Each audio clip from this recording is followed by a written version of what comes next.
شاعر مشرق علامہ اقبال کے زمانے میں آزادی کی تحریکیں شروع ہو رہی تھیں۔ پہلی جنگ عظیم کے بعد دنیا بھر کے مسلمانوں کی حالت خراب تھی۔ ترکی، ایران، افغانستان، عرب، ہندوستان سب بے بس، مجبور اور مایوس تھے۔ مسلمانوں کی یہ حالت بالخصوص اس وجہ سے تھی کہ وہ عمل سے جی چراتے تھے۔ اپنی بے عملی کے باعث وہ اپنا اقتدار کھو کر غلامانہ زندگی گزارنے پر مجبور تھے۔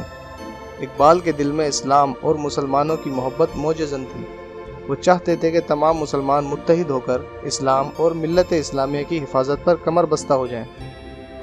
1857 کی جنگ آزادی کے بعد بر صغیر کے مسلمانوں کی بھی حالت بہت خراب ہو گئی۔ ایک طرف انگریز حاکم اور دوسری طرف ساتھ بسنے والے ہندوؤں نے ان پر جینے کا ہر راستہ بند کر دیا، حتیٰ کہ مسلمان اپنے مذہبی عقائد پر بھی آزادانہ عمل نہیں کر سکتے تھے۔ مسلمانوں کو کچھ سمجھ میں نہ آتا تھا کہ کیا کریں، کس طرف چلیں۔ ان حالات میں علامہ اقبال نے ان کی رہنمائی کی۔ اپنی ملت پر قیاس اقوام مغرب سے نہ کر، خاص ہے ترکیب میں قوم رسول ہاشمی۔ اقبال نے مسلمانوں میں اپنے قومی تشخص کا وہ جذبہ بیدار کیا جسے مسلمان بھول چکے تھے۔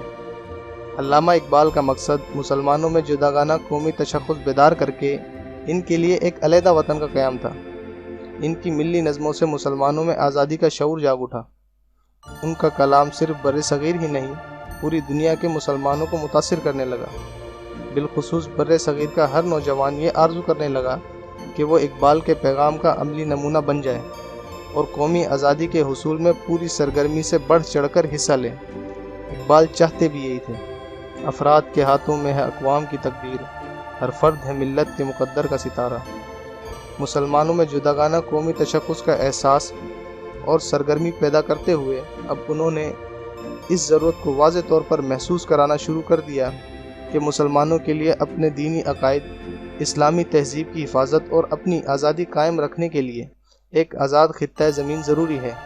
علامہ اقبال نے صاف الفاظ میں کہا، اللہ تعالیٰ کسی قوم کی حالت نہیں بدلتا جب تک کہ وہ خود کسی مقصد کی راہ میں دن رات تگ و دو نہ کرے۔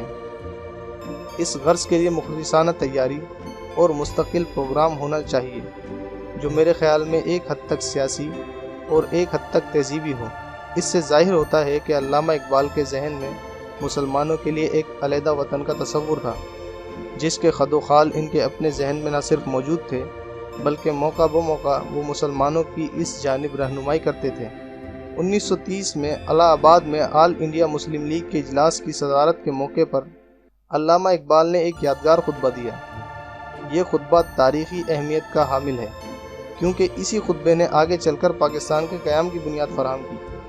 بر صغیر میں مسلمانوں کے مسائل کے حل کی طرف اشارہ کرتے ہوئے علامہ اقبال نے پرزور الفاظ میں فرمایا کہ یہ صرف دو قومی نظریے کی بنیاد پر حل ہو سکتے ہیں، یعنی یہ تسلیم کیا جائے یہاں صرف ہندو ہی نہیں رہتے بلکہ مسلمان بھی رہتے ہیں، اور وہ تعداد میں اتنے زیادہ ہیں کہ ان کا علیحدہ وطن کا مطالبہ انتہائی جائز اور منصفانہ ہے۔ علامہ اقبال نے فرمایا، میں چاہتا ہوں کہ پنجاب، صوبہ سرحد، سندھ اور بلوچستان مل کر ایک مملکت ہو جائیں جسے برطانوی راج میں خود مختارانہ حیثیت حاصل ہو۔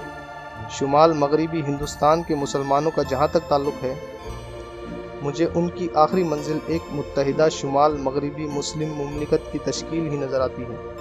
علامہ اقبال کا علیحدہ وطن کا مطالبہ محض شاعر کا خواب نہیں تھا، انہوں نے ہندوستان کے مسلمانوں کی معاشی، معاشرتی اور سیاسی ابتری و انتشار کا حل علیحدہ وطن پاکستان کی صورت میں تلاش کیا۔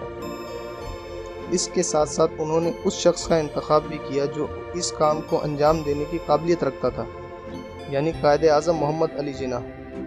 علامہ اقبال نے قائد اعظم کا انتخاب کرتے ہوئے فرمایا تھا، قائد اعظم دیانت دار ہیں، انہیں خریدا نہیں جا سکتا، وہ کسی لالچ، حرص یا ہوس کے باعث قومی مفاد کے منافی کوئی قدم نہیں اٹھائیں گے، انہیں اسلام کے دین حق ہونے کا کامل یقین ہے، وہ بے خوف ہیں اور انگریزی سلطنت کی چالوں سے اس حد تک آگاہ ہیں کہ خود انگریز بھی ان سے خائف ہیں، وہ کانگریس کی ذہنیت کے بھی بھیدی ہیں، صرف یہی ان دونوں سے نبرد آزما ہو سکتے ہیں اور ان کو شکست دے سکتے ہیں۔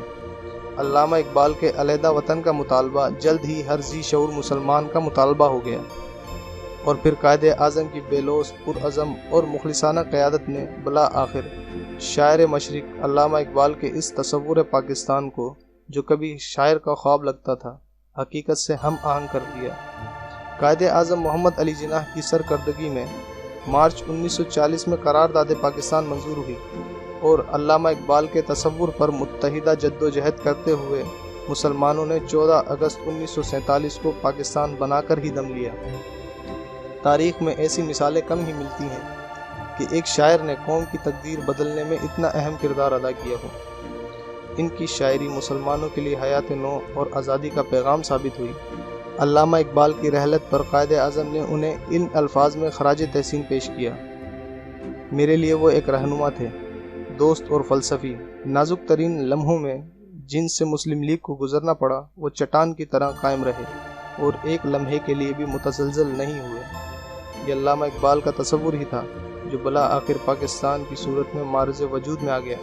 ہمارا فرض ہے کہ علامہ اقبال کی قومی خدمات کو ہمیشہ یاد رکھیں، اپنے پیارے وطن پاکستان میں اسلامی تعلیمات کو عام کریں، آپس کے اختلافات کو ختم کریں اور ملک و قوم کی فلاح و بہبود کے لیے دل و جان سے کوشش کریں۔ اسی صورت میں ہم انہیں خراج تحسین پیش کر سکتے ہیں۔ امید ہے دوستو آپ کو ہماری یہ ویڈیو پسند آئی ہوگی۔ اگر آپ کو ویڈیو پسند آئی تو اسے لائک کیجئے، اپنے دوستوں کے ساتھ شیئر کیجئے۔ آپ اپنی قیمتی رائے کا اظہار کمنٹ باکس میں کر سکتے ہیں اور ہمارے چینل کو سبسکرائب کرنا نہ بھولیں اور ساتھ موجود بیل کے آئیکن پر لازمی کلک کیجئے تاکہ ہر نئی آنے والی ویڈیو کا نوٹیفیکیشن سب سے پہلے آپ کو ملے۔ Thanks for watching this video. اللہ حافظ۔